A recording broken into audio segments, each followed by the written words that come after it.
Tonight on Mississippi Insight, countdown to primary day. The first contest of 2020 is coming up this week. Magnolia State voters choosing the candidates for president, Senate, and Congress. Also, which bills survive the cut? A key deadline passes in the state capitol. We'll tell you which legislation is still alive in the current session. Hello and welcome to Mississippi Insight. I'm Byron Brown. Thank you for joining us. We are just over 48 hours from the Mississippi primary, and the race for president is just one of several on the ballot, and the field of candidates is a lot smaller. Joining us now, Dr. Nathan Shrader from Millsaps College. Well, we just wrapped up a Super Tuesday, and what a night for Joe Biden. Did that surprise you about what happened with the former vice president? Well, I think if we were to go back 6 or 7 days to when Joe Biden's campaign was essentially pronounced be on life support, and to look at the way he rallied in South Carolina, that helped him build up this head of steam going into Super Tuesday, where I think what happened was voters saw him underperforming in Iowa and Nevada, in New Hampshire, and they started to doubt, is this really the guy that we thought could win the election? Then he rallies in South Carolina, wins in a landslide there, and then voters started to say, well, wait a minute, that's the guy we thought that could win, and he's proven that he can win one of these. So they started to kind of coalesce around him at that point, which is when you saw Pete Buttigieg and Amy Klobuchar kind of end their own campaigns to back Joe Biden. Was a sign that there's movement there, that they sensed that momentum was building around him. There was a lot of talk about his lack of energy, particularly in the debates and everything else. Right. He showed that after South Carolina. He's been showing that throughout the week. Is that something you believe he can sustain come through November if he becomes a nominee? Right. There's something that I have noticed over the years with Joe Biden. When the tougher the situation, the greater the odds against him is when he shines. And I think back to the 2012 vice presidential debate, when he took on Paul Ryan head-to-head in the one and only vice presidential debate. Barack Obama had just come off of a very rough debate performance against Mitt Romney in Denver. They needed Joe Biden to really score a huge win for the ticket, right, and set the ship back on course, and he did that because his back was up against the wall and he had to fight. And it seems to me that whenever Joe Biden's in that position, when he's got to put up the fight, he delivers on that. So that's, but now if he can win this nomination, we will see him be able to try to translate that skill set into going toe-to-toe with Donald Trump very soon. Joe Biden's doing well with African-American voters. Bernie Sanders is doing well with Hispanic voters. Joe Biden showed that he can do well with suburban white voters in some cases. But the numbers still are not up to where they were with Barack Obama or even with Hillary Clinton on both sides. Where do both candidates go from here? So the one thing that I took away from Super Tuesday, though, was Democratic turnout in key states like Virginia and North Carolina. That was through the roof. And so that's a different question, because for the general election campaign, the Democrats need to be able to show that they can sustain that. And if there's that much interest in those states, with turnout being exceptionally higher than it was in 2016, that's a good sign for whoever the Democratic nominee is. But I would say that right now, the Biden campaign has demonstrated that they have their coalition. Right, it's white suburban voters, it's African American voters, and it's voters are 55 and up, and that has carried him now through several states that most people thought he didn't have any chance of winning it. The biggest problem for Bernie Sanders is he has really struggled to expand his coalition. He's winning some of these states, but he's actually receiving fewer votes than he did against Hillary Clinton there. So he's not really grown his own base. It's remained kind of this very similar to what it looked like a couple of years ago, but he's done slightly better than he did 4 years ago among Hispanic voters. He relies heavily on young voters, and young voters tend to vote about somewhere between 15 to 20%, where older voters vote around 60 to 65%. How does that affect the campaign? Well, one of the key strategy elements of the Sanders campaign that he talks about all the time is the thing that will make his movement the one that can win in November, is that he can mobilize this mass of younger voters and people who don't typically participate. But if you look at some of the Super Tuesday numbers, younger voters actually were staying home. There were fewer of them coming out. So that, to me, really draws into question this strategy that he's developed. Are those people actually going to come out in the general election if they won't come out in a primary election? So that's the big the unanswered question about the Sanders strategy. How do you expect Mississippi to perform? Do you think Mississippi will perform like other southern states when it comes to Biden and Sanders? I do, and here's where a historical footnote is important. 4 years ago, let's go back to 2016, Bernie Sanders received about 16 to 17% of the vote in Mississippi. He barely met the qualifying threshold to receive delegates from Mississippi. Mississippi was Bernie Sanders' worst state in the country in the primary and caucus process in 2016. So what I'm going to be looking for is there any evidence that he's built on that base of support? Right? That's not a lot of. He did not receive a lot of votes here. I would put my money on Biden to win Mississippi comfortably. If Biden were to walk away with all the delegates in Mississippi, how does that help him in his delegate count? It helps significantly because you saw it's really hard. It's very hard to do that. And Hillary Clinton almost did that in Mississippi last time. It would have been her only state where she came that close to doing it. It's rare in a race that's contested where you sweep the other candidate completely. But Hillary almost did it to Bernie 4 years ago. Will Joe Biden do that? Maybe, but the thing I'm very curious to see is when we see the results on Tuesday night in Mississippi, has Bernie grown his Mississippi base? I haven't seen any evidence of that, but maybe we'll see that he's been appealing to more people here than he did the last time and has expanded his electorate. Mm-hmm. Let's talk about some of the congressional races that we have here, the contested. What are we looking at as far as the primaries we have? Because it's not just the presidential primary. We have other races with Michael Guest, and we got Benny Thompson, all the other races. How are we looking at those congressional races right now? Well, the two I've been looking at the most closely would be that we have the contested Democratic U.S. Senate race with Mike Espy, Toby Barty, and Jensen Boren. Then we also have the 3rd District Republican race with Michael Guest and James Tulp. So I've been fascinated about that race because I simply have been seeing more Facebook and social media advertising coming up on those candidates. I think that the incumbents, Benny Thompson in District 2, Michael Guest in District 3, I don't think either of them will have too much of a problem getting through their respective party primaries. Mm-hmm. And as far as the U.S. Senate race goes, Mike Espy is a household name, and I actually think that there's a potential for voters loyal to Mike Espy, who have supported him loyally for years.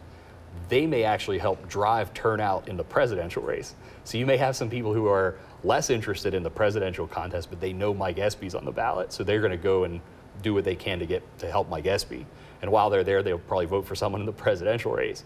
But you might have a Senate candidate in the Democratic primary driving your presidential turnout, which is another, again, not something you always see in every other state.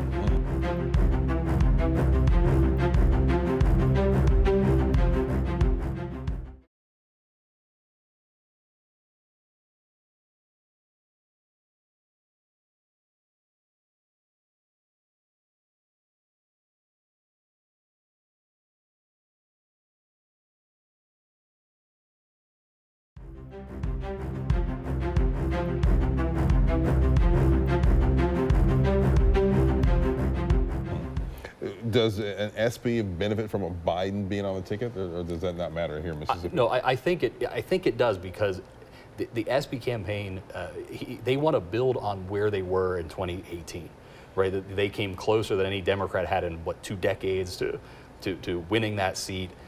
He needs to expand his vote from there, and it would be very, very hard to do that with Bernie Sanders at the top of the ticket. In fact, I would argue in a state like Mississippi, voters here are not prone to jump into the socialist revolution rhetoric.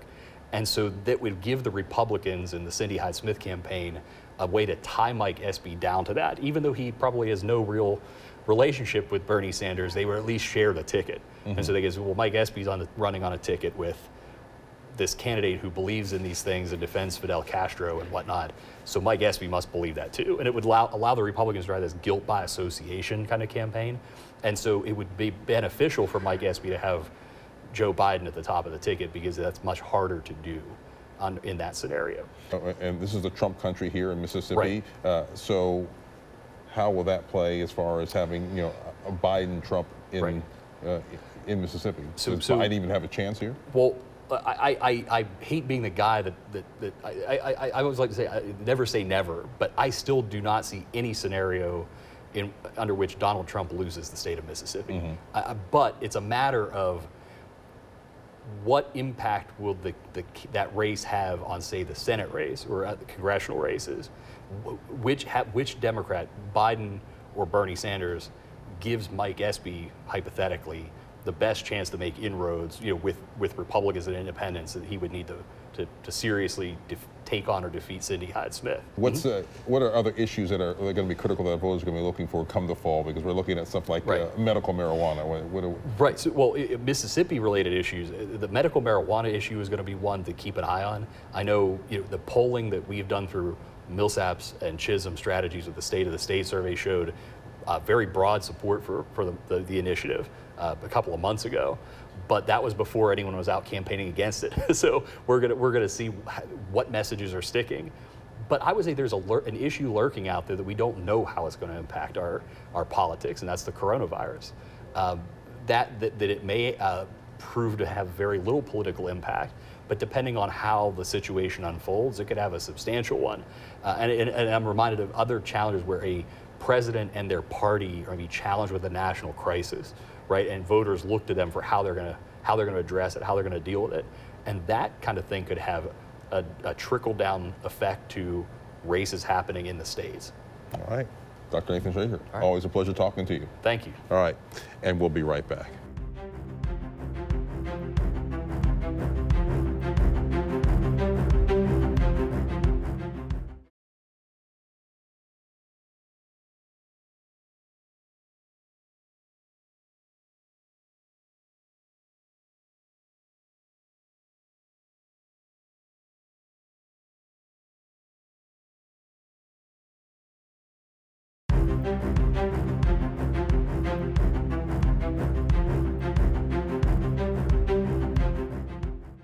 Turning to state politics now, we are 2 months into the 2020 legislative session, and this past week, an important deadline for bills to pass committee.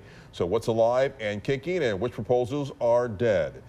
We are joined by Mississippi Today's Adam Ganucheau. And Adam, give us kind of a rundown of what is out there right now. Sure. Well, it's been a pretty busy session so far, as it always is to this point. So this past week on Tuesday was a huge deadline day. It was deadline for general bills first filed to pass out of committee. That's always kind of the biggest deadline day of the session, at least in the early parts of the session, because it gives us a good sense of the bills that are going to continue to work through that process and sort of get the most debate moving forward. So two of the things I want to mention kind of right off the bat, because I think certainly it's been covered a lot and has gotten a lot of attention. The first being the Department of Human Services embezzlement scandal. Several $1 million allegedly embezzled by top officials within that department.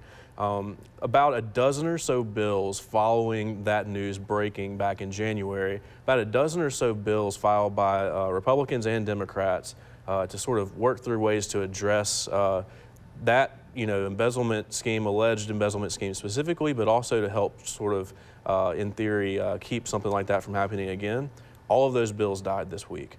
What I will say about that, though, it's kind of shocking to hear that just right off the bat, but later in the process is when lawmakers will work through budget concerns and sort of bills that could address funding in these state agencies. And one thing that we've consistently heard from legislative leadership to this point has been a desire to conduct some sort of formal and comprehensive audit of the spending of those federal funds that were allegedly embezzled. So just because we haven't seen a bill yet that has stayed alive that addresses that doesn't mean they're not going to address it in some way. But a colleague of mine, Bobby Harrison, this week wrote a story that officials have called this basically the largest political scandal in the state's history. Talking just straight state money or money that was embezzled in the state, Auditor Shad White says it's the most that's been allegedly stolen in the state's history. Normally in this legislature and others across the country, lawmakers would gather for panels and sort of hearings on what exactly happened to try to get to the bottom of it. So not only have we not seen bills that were filed pass, but we also haven't seen any of those legislative hearings that you can typically expect in a situation like this. And And then the second thing I'd mention is the Mississippi Department of Corrections, the deaths that have occurred this calendar year in the prisons. We're up to, I think, close right at 24 now since the beginning of 2020. Several bills have been filed that did stay alive this week that would help lawmakers sort of address problems like overcrowding in the prisons and really funding for prisons so that, first off, correctional officers who are working at these sites are paid a little bit better, but also sort of dealing with the infrastructure of the facilities themselves too. So those are the two big things that I think people might be most interested in. They have moved through, like I said. There's still talk, and we're still continuing to keep an eye on that. The first session in every new term is always a little bit strange, just because I think lawmakers are trying to get used to the new leadership. The leadership's trying to understand how much political capital they actually have to stand behind some bigger reforms and other issues. And the talks of the biggest talk I think we heard during campaign season was whether or not to increase a statewide gasoline tax. I can safely say I don't think that that's going to happen this year, but the deadline for dealing with tax and appropriations funding bills is a little bit later. So I think that's coming at the end of March. So at the end of March, we'll have a better idea of what new money might be spent or new taxes might be levied in the state. I know early on there was a lot of movement on teacher pay. Anything more happening on that? Not really. Teacher pay was right out of the gates. That was something that Lieutenant Governor Delbert Hosemann championed. That was a campaign promise of his. He said, if I'm elected, that's the first bill we're going to take up. First week of the session is when the Senate had already passed through the committee and the Senate floor. That bill quickly moved over to the House, where they pretty swiftly approved it, sent it back. So at this point, teacher pay raise is happening. I think it's still a little bit unclear exactly what level of a teacher pay raise that's going to look like. It's just a matter of how much. Medicaid expansion, where are we on that issue? Medicaid expansion is dead. There are still some deadlines, like I said, coming up later that deal with that, but several bills that passed this week's deadline that would have directly expanded Medicaid or forced Mississippi to expand Medicaid under the Affordable Care Act died completely. What about with the IHL? I know there was a lot of concern with how they handled the chancellor situation at Ole Miss. Now they're looking for a new president at JSU. Where do they stand as far as what to do with IHL? Two interesting bills that I've been writing about this session. One was just a straight up abolishment of the IHL Board of Trustees. 10 Democrats, mostly in the Jackson area. I think all of them are Jackson State alums. They co-sponsored this bill that would have done away with the IHL board completely, instead giving the state's 8 public universities their own sort of board of trustees to oversee the finances of the universities, but also things like executive searches, president searches. So that bill, Speaker Philip Gunn went out of his way to kill. He actually triple referred that bill, which is a rare tactic, meaning that the bill, if it had any chance of staying alive and being passed, it would have had to pass through 3 different committees. Passing a bill through one committee is tough enough on its own. So that was the first bill. And the second bill, this one has stayed alive, is currently all 12 members of the IHL Board of Trustees, which conduct these president searches and oversee the finances of all the institutions, all 12 members are appointed by the governor. Because of a change in the state constitution that happened in 2004, former Governor Phil Bryant was the first governor in the state's history to appoint all 12 of those members. A lot of people during that Ole Miss chancellor search, during the previous Jackson State president search, thought that one single person having appointed most or all of the College Board members wasn't something that was useful to anyone. So a bill filed this year by a powerful Republican chairman, Trey Lamar, who is close with Speaker Gunn. He filed a bill that would give equal power to not just the governor, but the lieutenant governor and the Speaker of the House to make these appointments to the College Board. I think a lot of people who are upset with the IHL board, they don't necessarily think that goes far enough in terms of sort of spreading out the power, but I haven't heard anyone really who is complaining too much about it, because the idea of being one person appointing all those members could be harmful to the process. So that bill is still alive, and it seems to have legs. Talk about Philip Gunn's involvement in this session as far as how he's wielding his power. Yeah, Speaker Gunn, this is now his 3rd term as Speaker of the House, and you know, he's sitting across the building from Delbert Hosemann, who's in his first term, and then Governor Tate Reeves, who obviously had been lieutenant governor for 2 terms, but he really, I think he has the majority of the power in the building right now. I think, you know, Delbert Hosemann may disagree with that a little bit, but you know, Philip Gunn, he has the experience. He's had, like I said, now this is his 3rd term, so he's had 2 previous terms to build coalitions within his own party and even across party lines. And you know, there have been several measures this year that the speaker thought, you know, had overstepped the lines in some way, and he's just killed them. He's definitely he's been pretty stern, aggressive, if that's what you want to call it, in his leadership this session. Yeah. Why do you think there's been a change this year or this session compared to the past? I don't know. I mean, I think again, part of it is because I think you know, he is the leader in that building now with the experience. You know, new lieutenant governor comes in, and you know, Delbert Hosemann has caught on quickly. He's got good chairmen who are longtime lawmakers, veterans in that building. But you know, I think that's part of the change. I don't know. You know, there's a lot of people who suspect that Philip Gunn also has higher ambitions in politics, maybe run for a statewide office one day. We'll see how that plays out. All right. Adam Ganucheau, Mississippi Today, thank you for joining us. Sure. Thanks for having me. And we'll be right back.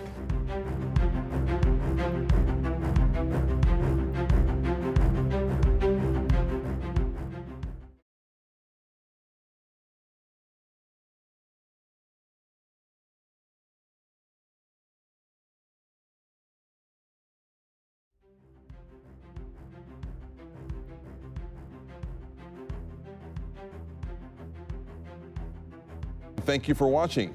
We'll be back here next Saturday night. Until then, make it a good night.